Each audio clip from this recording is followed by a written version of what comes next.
الرحیم رب اشرح لی صدری ویسر لی امری واحلل عقدۃ من لسانی یفقہوا قولی۔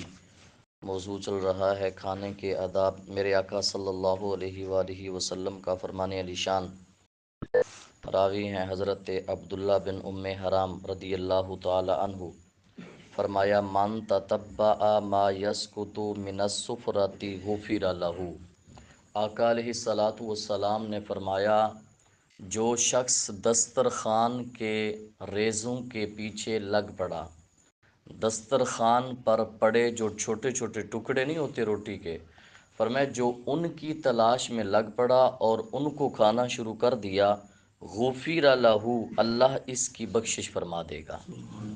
جس کو ہم کوڑا کرکٹ میں نہیں ڈالتے، ٹشو سے صاف کرتے ہیں، وہ کچرا سمجھ کر اور ڈال دیتے ہیں، میرے آقا نے فرمایا جو ان ذروں کے پیچھے ریزوں کے پیچھے لگ پڑا، اللہ اس کی بخشش فرما دے گا۔ دوسری حدیث پاک، میرے آقا صلی اللہ علیہ وآلہ وسلم نے فرمایا اذا وضعت المائدۃ، جب دسترخوان رکھا جائے، فلیأکل الرجل مما یلیہ، مرد وہ کھائے جو اس کے سامنے ہے، جو اس کے قریب ہے۔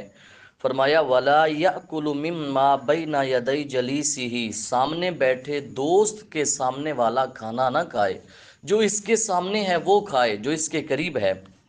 اور فرمایا ولا یقوم رجل حتی ترفع المائدہ، جب تک دسترخوان نہ اٹھایا جائے مرد کھڑا نہ ہو، ولا یرفع یدہ وان شبع، فرمایا ایک بندہ سیر ہو جائے اپنا ہاتھ پیچھے نہ کرے۔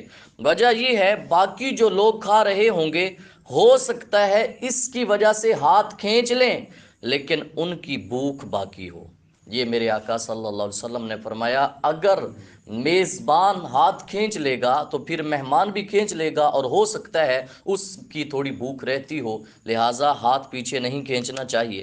میرے آقا صلی اللہ علیہ وآلہ وسلم نے فرمایا اذا وضع الطعام، جب مجلس میں کھانا رکھا جائے، ابتدا کس سے ہوگی، کون کرے گا؟ فرمایا فلیبدأ امیر القوم، قوم کا امیر کھانے کی ابتدا کرے، پہلا بندہ۔ اگر وہ نہیں ہے او صاحب الطعام، یا جس نے کھانا پکایا ہے میزبان، وہ ابتدا کرے، او خیر القوم، یا قوم کا بہترین شخص کھانے کی ابتدا کرے۔ یہ تین شخص میرے آقا صلی اللہ علیہ وسلم نے فرمایا قوم کا امیر، یا صاحب طعام، یا خیر القوم، قوم کا بہترین بندہ۔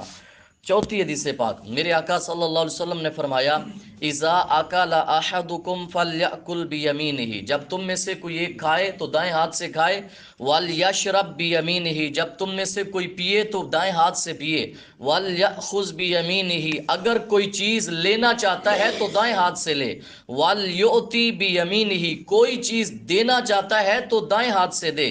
وجہ کیا ہے؟ فرمایا شیطان بائیں ہاتھ سے کھاتا ہے، بائیں ہاتھ سے پیتا ہے، اور بائیں ہاتھ سے دیتا ہے، بائیں ہاتھ سے لیتا ہے۔ یہ دینا، لینا، کھانا، پینا بائیں ہاتھ سے، جو ہمارا معاشرہ عام ہو چکا ہے، مہذب لوگوں کو دیکھا جاتا ہے کہ بائیں ہاتھ کے ساتھ پانی پی رہے ہوتے ہیں اور بائیں ہاتھ کے ساتھ کھانا، بلا وجہ۔ ایک تو ہے مجبوری یہ ہے دایاں ہاتھ کام ہی نہیں کرتا، انگلیوں میں درد ہے یا کٹی ہوئی ہیں، لیکن بالکل صحیح سلامت حرکت بھی کرتا ہے، اس کے باوجود جس نے پانی بائیں ہاتھ سے پیا، رسول اللہ کے فرمان کی خلاف ورزی ہے۔ دعا ہے اللہ تعالی ہم سب کو عمل کی توفیق عطا فرمائے۔